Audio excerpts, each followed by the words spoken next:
Bullying is not just about kids being mean to each other. It's actually this really complex psychological game, a game of power and tactics and control. But here's the thing. There are different ways to play this game, different rule books. Today, we're going to look at two of them.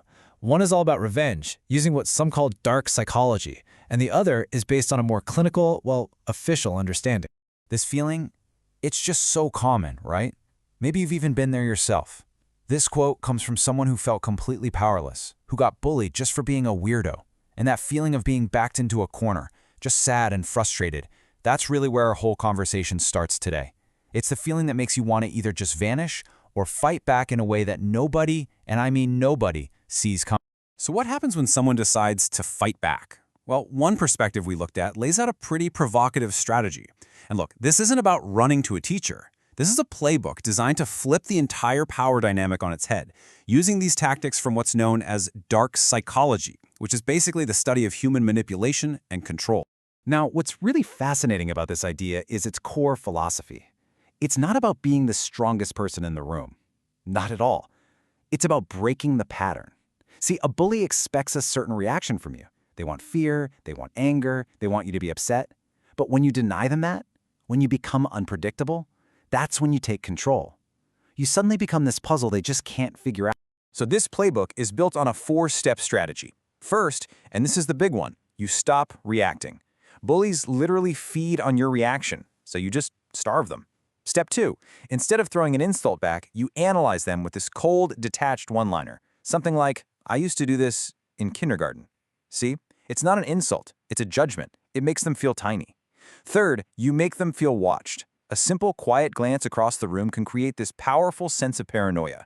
And finally, you work to isolate them from their crowd, because that's their real source of power.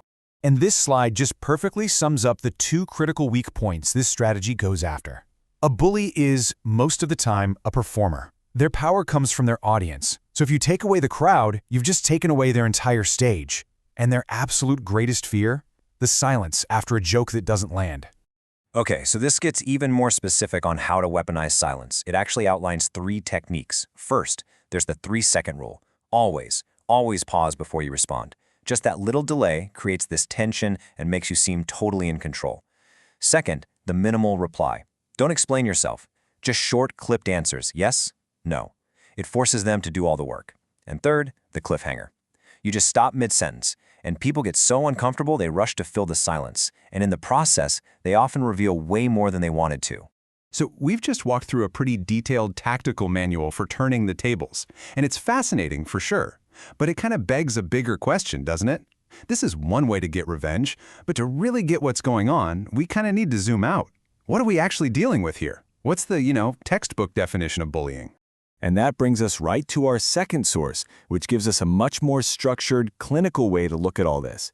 This isn't about revenge, it's about understanding the behavior itself.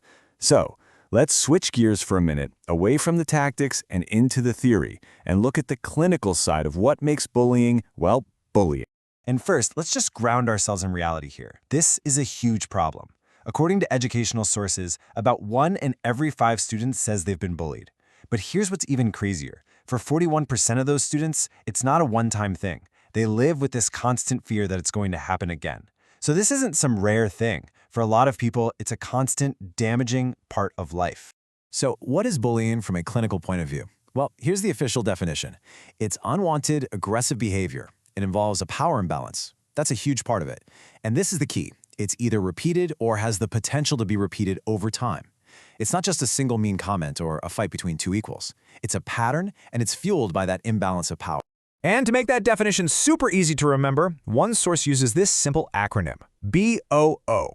The B stands for being mean. And we're not talking playful teasing. This is designed to actually hurt someone.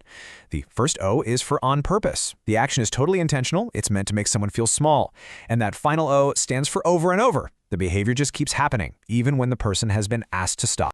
And this behavior, it can show up in a bunch of different ways. You've got the obvious physical stuff, right? Hitting, pushing. Then there's verbal bullying, threats, rumors.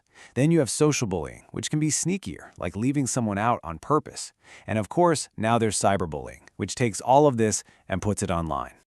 Okay, so now we've got these two very different viewpoints on the table. the dark psychology playbook for revenge, and the clinical definition of what bullying is. So what happens when we put them right next to each other? How do those tactics from the first playbook actually mess with the clinical theory? This slide really lays it all out. The dark approach, it's all about control and revenge. It's about actively manipulating the bully to completely reverse who has the power. The other approach, which is often part of what's called social-emotional learning, is about safety and just stopping the behavior. Its goal is to identify that power imbalance, not to try and weaponize it. And here is the crucial connection, the aha moment.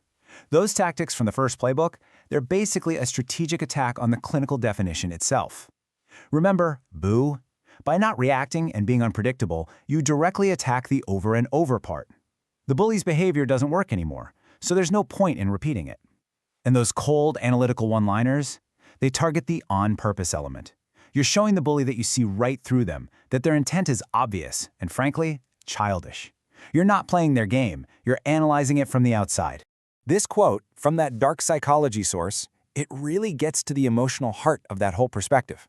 It starts by saying, yeah, bullying is wrong, of course it is. But it comes from a place where you feel like the system has totally failed you, and that relying on yourself is the only real answer. It's the voice of someone who feels like they have no other choice but to take things into their own hands. So after looking at these two totally different frameworks, one of tactics, one of theory, what's the big picture here? What's the fundamental thing that we should all really understand about bullying? So the crucial takeaway is this. Both of these perspectives show us that bullying is, at its heart, a performance. It's an act that's staged to create dominance. And just like any performance, it needs two things to work. It needs an audience to clap and validate the power, and it needs a reaction from the target to prove that the power landed. The clinical approach tries to educate the audience and protect the target. The tactical approach, it tries to teach the target how to just walk off the stage, leaving the performer completely alone in the spotlight. Take away either one of those things and the whole show just falls apart. And that leaves us with one last big question to think about. The clinical approach wants to change the player, to stop the behavior, make sure everyone's safe.